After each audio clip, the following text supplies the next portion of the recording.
കൊച്ചിയിലെ വെള്ളക്കെട്ടിൽ ഹൈക്കോടതിയുടെ രൂക്ഷ വിമർശനം.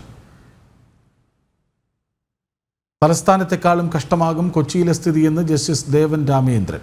മുല്ലശ്ശേരി കനാലിലെ നിർമ്മാണ പ്രവർത്തനങ്ങൾ സംബന്ധിച്ച് റിപ്പോർട്ട് സമർപ്പിക്കാൻ എറണാകുളം ജില്ലാ കളക്ടർക്ക് നിർദ്ദേശം നൽകി. കൊച്ചിയിലെ വെള്ളക്കെട്ട് സംബന്ധിച്ച ഹർജിയിലാണ് നടപടി. കൊച്ചിയിൽ വെള്ളക്കെട്ട് ഒഴിവാക്കാൻ വേണ്ട നടപടികൾ അടിയന്തരമായി സ്വീകരിക്കണമെന്ന നിർദ്ദേശത്തോടെയാണ് ഹൈക്കോടതി ഇതുമായി ബന്ധപ്പെട്ട ഹർജികൾ ഇന്ന് പരിഗണിച്ചത്.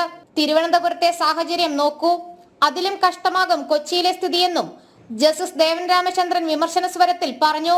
മുല്ലശ്ശേരി കനാലിലെ നിർമ്മാണ പ്രവർത്തനങ്ങളുടെ പുരോഗതി ജില്ലാ കളക്ടർ അറിയിക്കണമെന്ന് ഇടക്കാല ഉത്തരവിട്ട കോടതി ഹൈക്കോടതിക്ക് സമീപമുള്ള വെള്ളക്കെട്ട് ഒഴിവാക്കാൻ അടിയന്തര നടപടി വേണമെന്നും നിർദ്ദേശിച്ചു.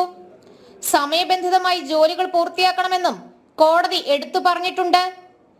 മഴക്കാല പൂർവ്വ ശുചീകരണം കൃത്യമായി നടപ്പാക്കാത്തതാണ് കൊച്ചിയിലെ വെള്ളക്കെട്ടിന് കാരണം.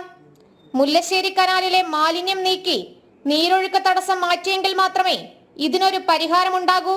നിലവിൽ നിർമ്മാണ പ്രവർത്തനങ്ങൾ മുന്നോട്ടു പോകുന്നുവെങ്കിലും മഴ കനക്കുന്നതോടെ സ്ഥിതി കൂടുതൽ വഷളാകും. ജനം, കൊച്ചി.